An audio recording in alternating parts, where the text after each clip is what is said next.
자신이 가진 것에 감사하라. 감사하는 행위는 동기를 부여하고 뇌의 화학작용을 좀 더 긍정적인 정서를 느끼도록 바꾸며 뇌의 쾌락회로가 잘 돌아가도록 윤활유를 친다.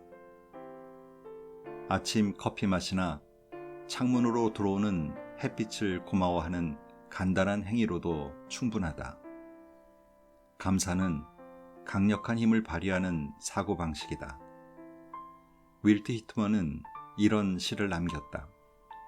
행복은 다른 곳이 아니라 이곳에, 다른 시간이 아니라 이 시간에 있다. 책 읽는 다락방의 제이입니다. 노화란 무엇일까요? 보통 늙는다라는 표현으로 얘기들 하는데요. 사전적 의미로는 질병이나 사고에 의한 것이 아니라 시간이 흐름에 따라 생체 구조와 기능이 쇠퇴하는 현상이라고 정의합니다. 이런 사전적 의미를 기준으로 생각하면 노화는 꼭 노년기에만 해당되는 얘기가 아니라 사람에 따라 30대, 40대에도 올 수 있다는 얘기입니다. 살아있는 모든 존재가 유한하듯이 우리 또한 피할 수 없는 현상이며 삶의 단계입니다. 그렇다면 100세 시대에 들어선 지금 수십 년 남은 인생을 늙어서 그래, 늙으면 죽어야지 하며 노화에 너무 맹목적으로 순응하면서 산다면 인생 후반이 너무 힘들고 외로우리라 생각됩니다. 오늘 소개해드릴 책은 와이즈베리에서 펴낸 석세스 에이징이라는 책입니다. 우리말로는 성공 노화, 잘 늙기 정도로 번역할 수 있겠습니다. 저자는 베스트셀러 정리하는 뇌라는 책으로 우리에게 뇌과학이란 분야를 쉽게 접근하도록 한 데니얼 제이 레비틴입니다. 잠깐 저자 소개를 해드리면 데니얼 제이 레비틴은 인지심리학자이자 신경과학자이며 베스트셀러 작가입니다. 현재 샌프란시스코의 미네르바 스쿨에서 예술과 인문학 초대학장을 맡고 있으며 몬트리올 맥길 대학교에서 심리학과 신경과학 명예교수로 재직 중에 있습니다. 미국 과학진흥협회, 심리과학협회, 캐나다 왕립협회 석학회원으로 활동하고 있고 AT&T, 애플, 마이크로소프트, 미국 해군, 소니 등 세계 유수 조직에서 자문 역할을 담당해 왔습니다. TV, 라디오 프로그램 출연 등 잡지기고 활동을 통해 심리학과 신경과학의 대중화에도 힘쏟고 있습니다. 저서로는 정리하는 뇌, 뇌의 왈츠, 호모 무지쿠스, 무기화된 거짓말이 있습니다. 절대 음감 및 음악 인지에 관한 신경과학 논문으로 유명하며 말콤 글래드웰이 아웃라이어에서 언급해 세계적으로 화제를 모은 1만 시간의 법칙을 과학적으로 연구한 장본인이기도 합니다. 저자는 프롤로그를 통해 이 책을 쓴 동기와 목적에 대해 이렇게 얘기합니다. 우리는 노화가 유발하는 단계를 받아들이고자 애쓰는 가운데 어떻게 해야 육체와 정신, 영혼의 힘을 유지할 수 있을까? 80대, 90대를 지나서까지도 즐겁게 나이 들면서 활력을 유지하고 바쁘게 살아가는 사람들에게 무엇을 배울 수 있을까? 노인 세대의 지혜와 경험, 사회에 이바지하려는 동기를 최대한 활용하는 동시에 그들의 필요에 부응하려면 우리 문화를 어떻게 조종해야 할까? 이 책 전반에 걸쳐 나는 우리가 인생을 살아가면서 마구잡이로 종잡을 수 없이 닥치는 일에 계속 적응해 나가는 동시에 성격과 환경에 대한 반응을 바꿀 수 있다는 생활 방식 개념을 강화할 것이다. 이 개념은 내가 코치, COACH 원칙이라고 일컫는 호기심, curiosity, 개방성, openness, 관계성, associations, 성실성, conscientiousness, 건강한 습관, healthy practices 라는 5가지 요소로 이루어진다. 이 책에서는 나이가 들면서 우리 뇌에서 어떤 일이 일어나는지, 나아가 그 현상에 어떻게 대응할 수 있는지 신경과학적 증거를 철저히 분석한 결과를 바탕으로 설명을 할 것이다. 이 책이 달성하려는 목표는 3가지다.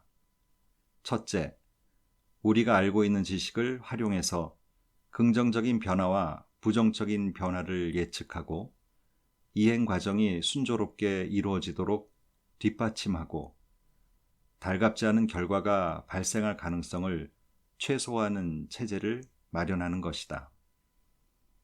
둘째, 이 책은 우리가 삶이 끝나는 순간에 되돌아보면서 잘 살았다는 느낌을 받으려면 어떤 요소가 선행돼야 할지 생각해 보도록 모두에게 자극을 주고자 한다. 마지막으로 이 책을 통해 우리가 개인으로나 공동체 이론으로나 각자 하나의 사회로서 노화를 완전히 다르게 생각할 수 있도록 이끌고자 한다. 나는 이 책을 통해 세대 간 상호작용을 일상 경험 속에 엮어 넣을 수 있다는 것을 밝혀내어 노인들의 능력을 받아들이는 문화가 하루빨리 실현되기를 염원한다. 아마존 베스트셀러 1위, 뉴욕타임즈 베스트셀러 등 이미 많은 독자들에게 관심을 받고 있는 책인데요. 노화의 잠재력을 끌어올리는 뇌과학의 힘이란 부제에서 알 수 있듯이 이 책은 노화를 신경과학, 심리학, 뇌과학의 관점에서 집대성한 책이라 할 정도로 본문만 577페이지에 달합니다. 1부, 끊임없이 발달하는 뇌, 2부, 우리의 선택, 3부, 어떻게 나이 들 것인가, 이렇게 총 3부 14장으로 구성되어 있습니다. 특히 노화와 뇌의 관계에 대해 한번 심층적으로 살펴보고 싶은 분들에겐 많은 도움이 되리라 생각합니다. 그럼 이 책 내용 가운데 여러분과 나누고 싶은 글들을 소개해 드리겠습니다.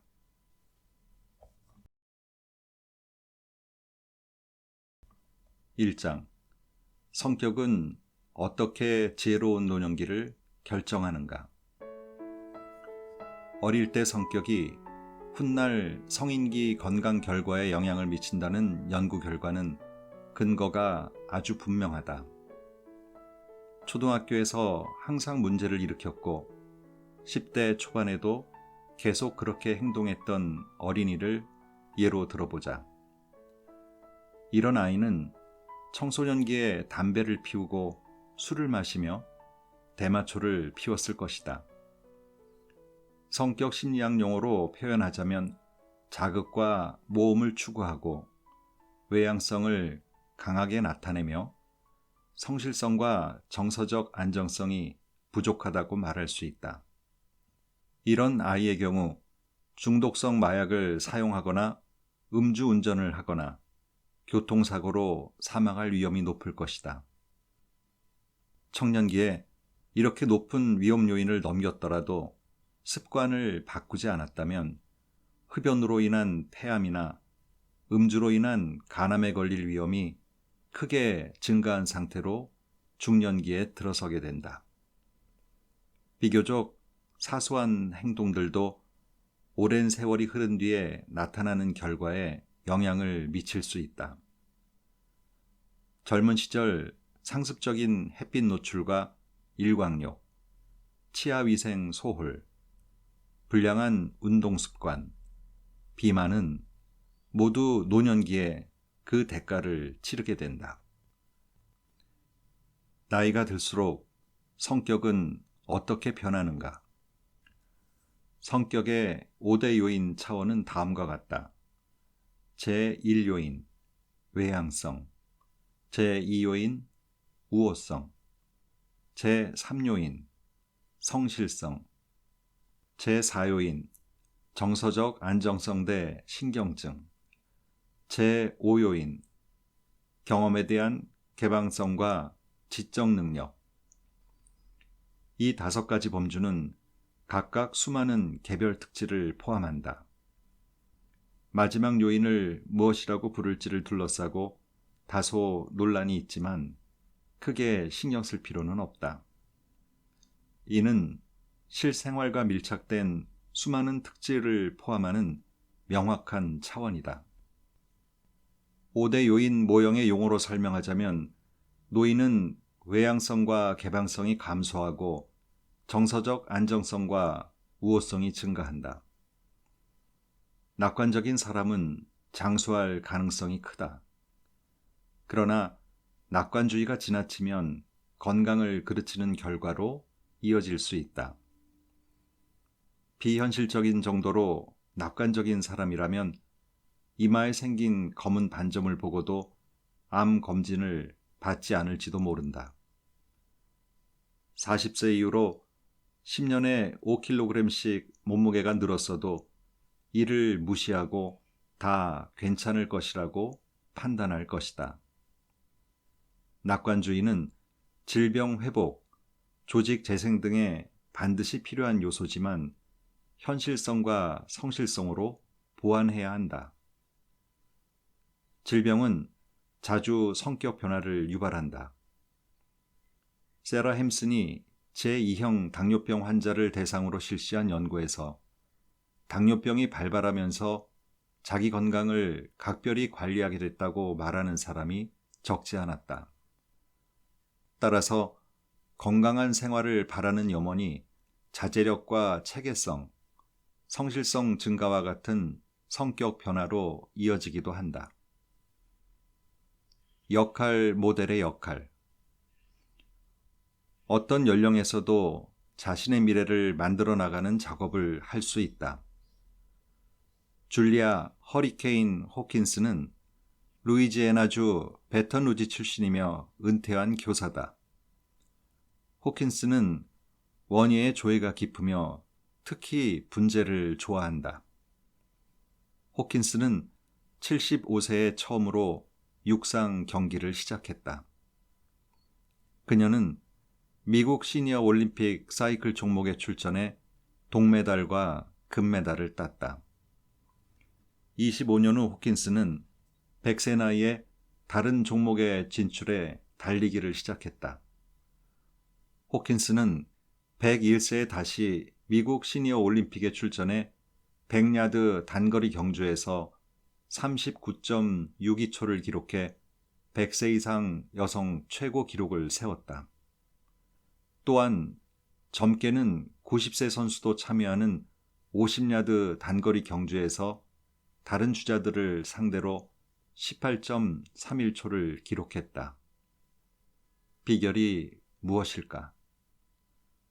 호킨스는 바른 체형을 유지하고 과체중이 되지 않도록 노력하며 잠을 잘 자고 운동과 훈련을 계속하는 것이라고 말한다.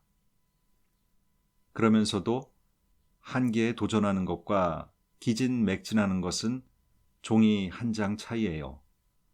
무리하면 안 됩니다.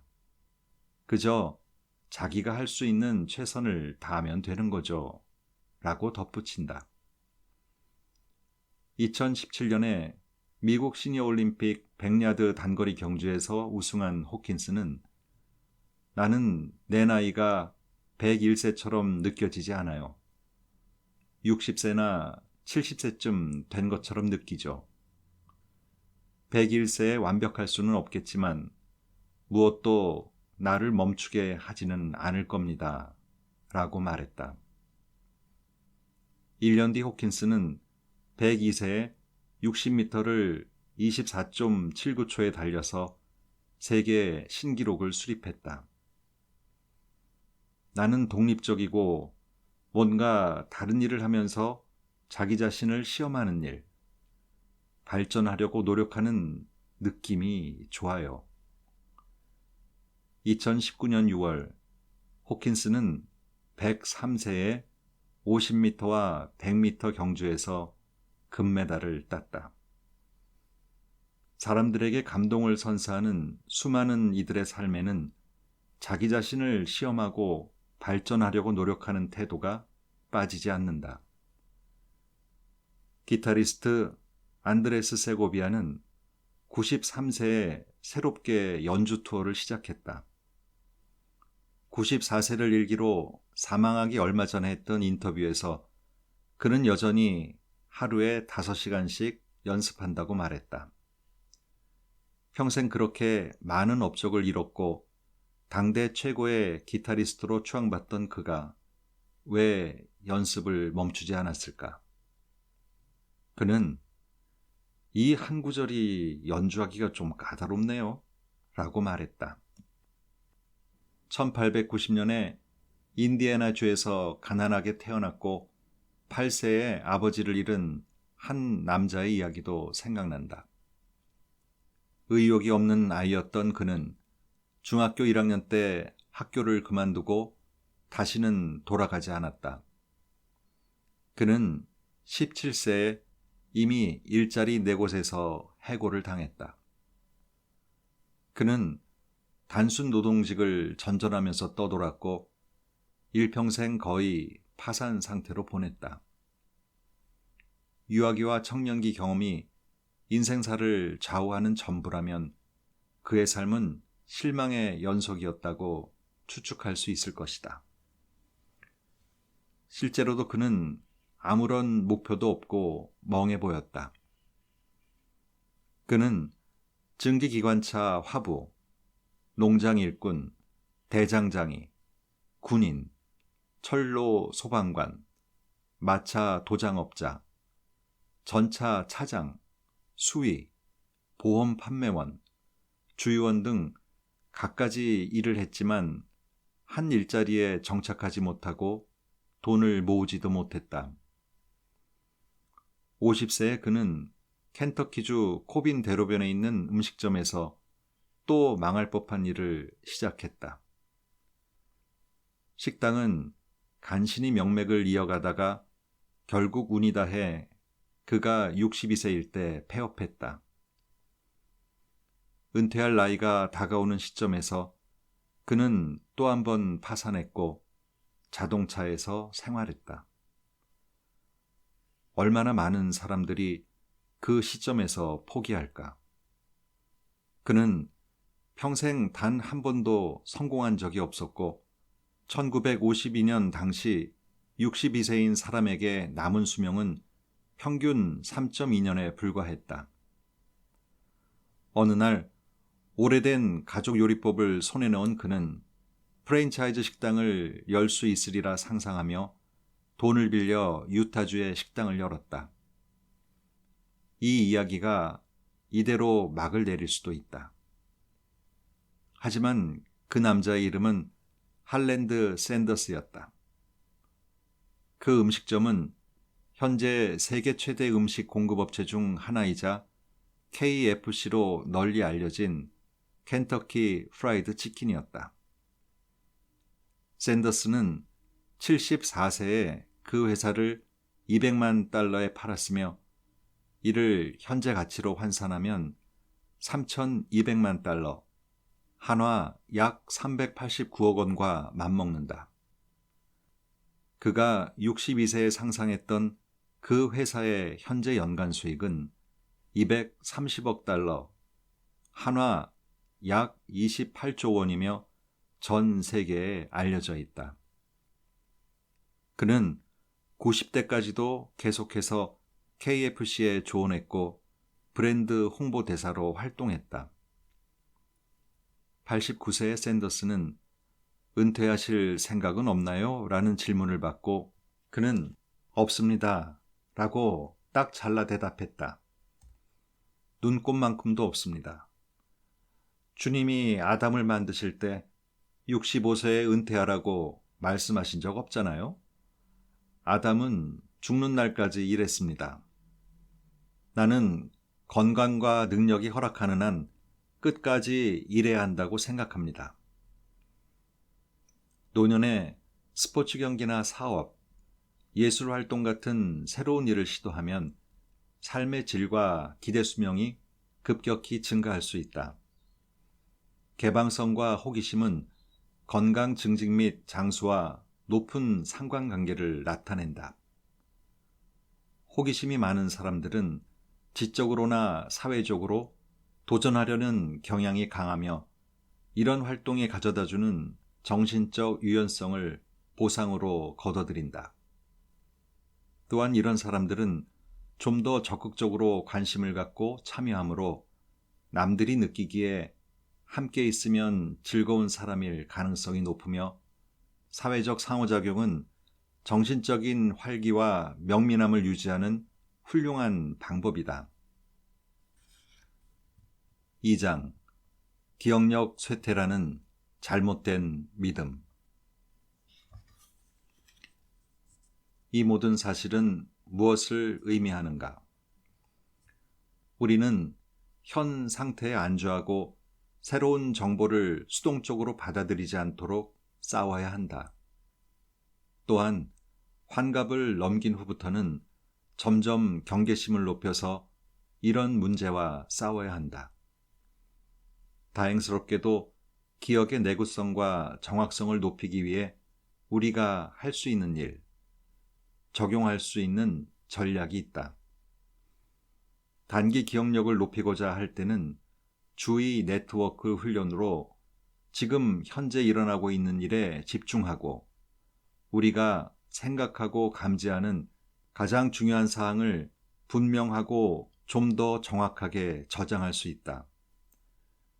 이는 속도를 늦추고 마음 챙김 수련을 수행함으로써 달성할 수 있다. 한꺼번에 여러 가지 일을 처리하려고 하는 대신 한 번에 한 가지 일을 수행하도록 하고 지금 여기에 있으라 라는 선종 지도자의 가르침을 따르고자 노력하라. 다음으로 우리는 틀리기 쉬운 우리 기억을 뇌세포만큼 쉽게 바꾸지 않는 외부 물체로 구체화할 수 있다. 즉, 기록하고 목록을 작성하는 것이다. 우리는 가장 많은 주의를 기울이는 대상을 가장 잘 기억한다. 깊게 주의를 기울일수록 그렇게 주의를 받는 대상이 우리 뇌에서 탄탄한 기억을 형성할 가능성이 증가한다. 창 밖에 있는 새를 보면서 턱 및 깃털이 노란색이라는 점을 알아차렸다면 그냥 새가 있다는 사실을 알아차리는 것보다 더 깊고 정교하게 정보를 처리한 것이다. 머리를 굴려서 이 새와 전에 봤던 다른 새들의 차이점, 예를 들어 꼬리 깃털과 부리 모양의 차이점에 주목하기 시작한다면 한층 더 깊게 정보를 처리하고 있다고 할 수 있다. 이 같은 정보 처리의 깊이는 기억 각인을 돕는 주요 특징 중 하나로 이미 입증된 요소다. 전전두엽 피질에 자리한 구조와 여기에 있는 도파민 민감성 뉴런 및 가바 민감성 뉴런이 주의를 조절한다. 가바는 감마 아미노 부틸산의 약자로 뇌에 존재하는 억제성 신경 전달 물질이다. 인간과 원숭이의 전전두엽 피질 및 청소년과 성인의 전전두엽 피질의 가장 큰 차이는 가바 수용성 뉴런의 존재다. 앞서 말했듯이 가바는 억제성 신경 전달 물질이다. 인간답다, 어른답다는 말의 의미는 본능적인 반응을 억제한다는 뜻이기도 하다. 생각해보라. 화가 났다고 해서 상대방을 주먹으로 치지 않고 욕구 충족을 뒤로 미루고 텔레비전에서 보고 싶은 프로그램이 방영 중이라는 사실을 알면서도 중요한 프로젝트를 계속하며 술은 두 번째 잔까지만 마시고 불량식품이 당기더라도 몸에 좋은 음식을 먹는 것은 모두 억제하는 행동이다. 가바 뉴런과 도파민 뉴런은 서로 협동해서 우리가 집중을 방해하는 요소에 굴복하지 않고 선택한 바에 집중할 수 있도록 돕는다.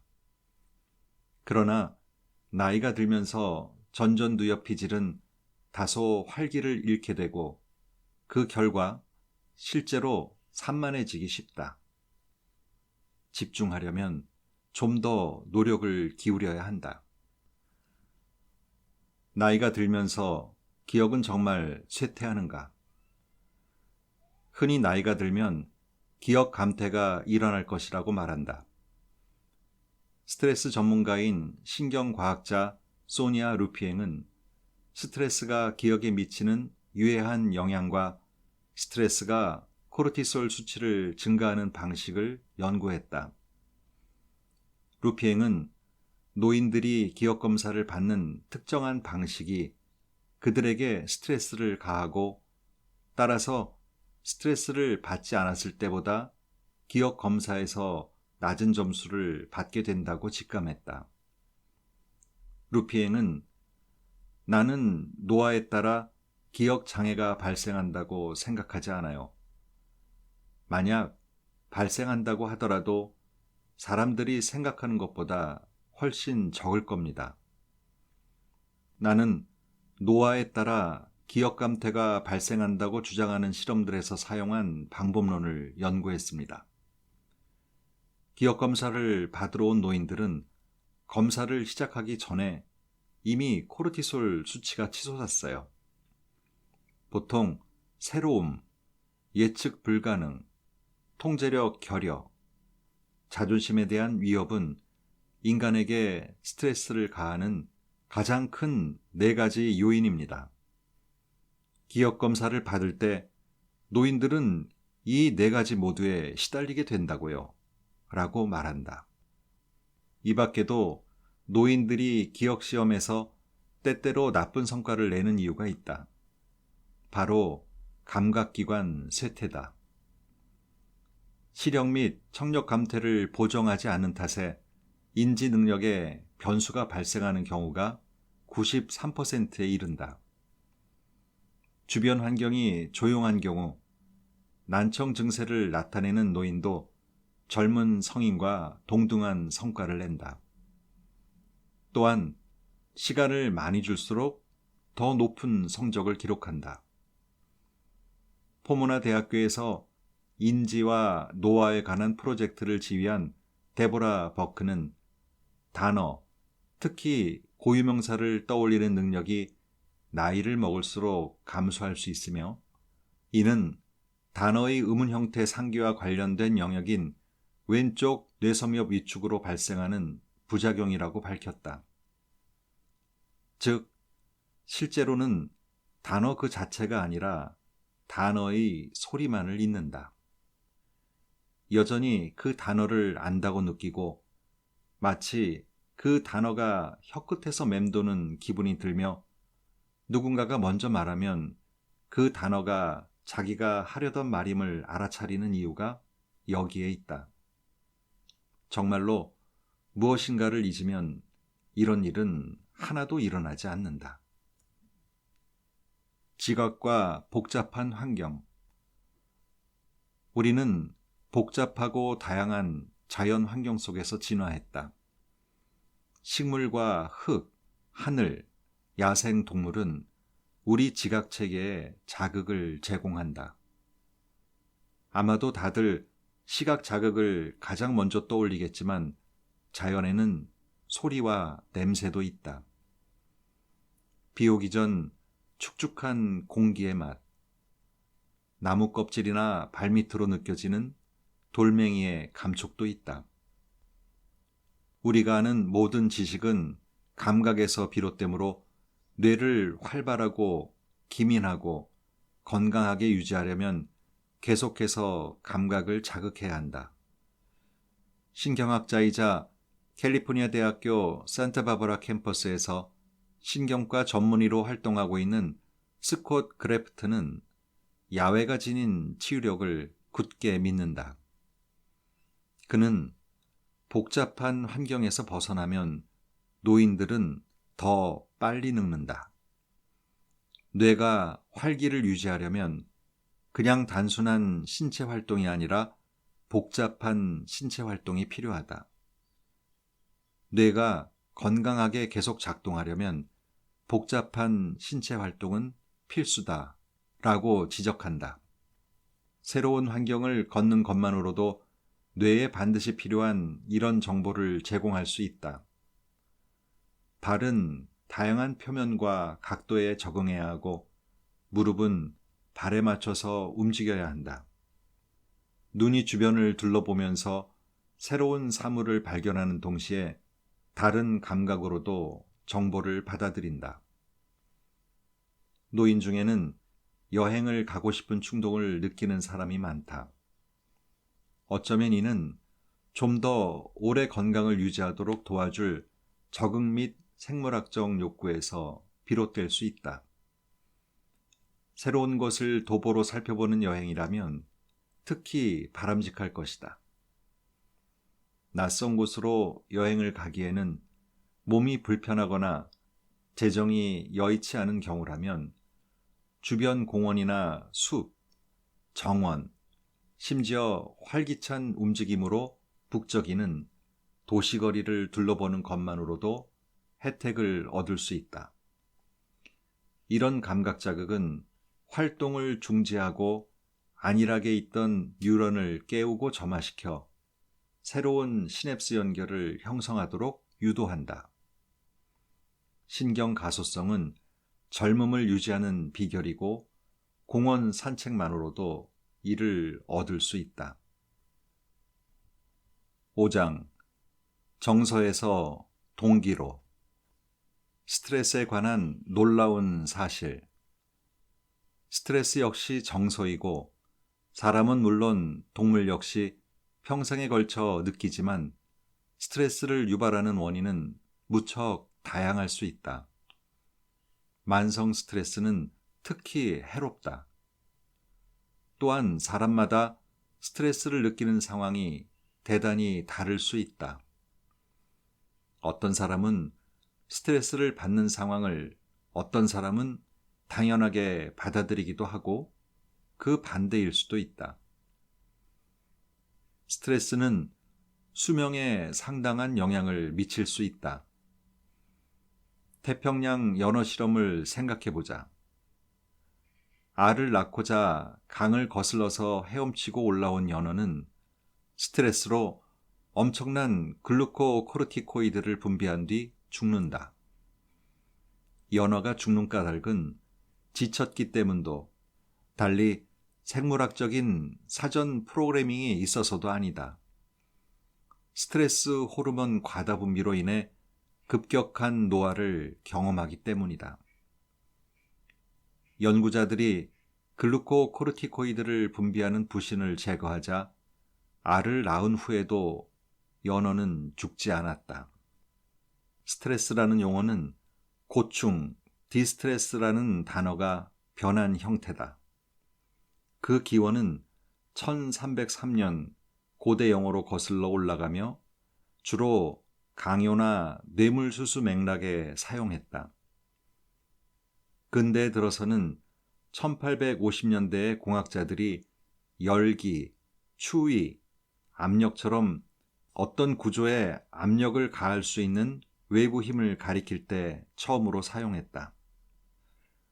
1960년대에 들어서야 스트레스를 요즘처럼 부정적인 사건을 예상할 때 느끼는 심리적 긴장감과 이에 따른 생물학적 연관성을 의미하는 단어로 사용하게 됐다. 어떤 상황을 스트레스가 많다고 지각하면 카테코라민과 글루코코르티코이드라는 두 부류의 주요 스트레스 호르몬이 분비된다. 이 둘은 스트레스에 가장 처음으로 반응하는 호르몬 체계다.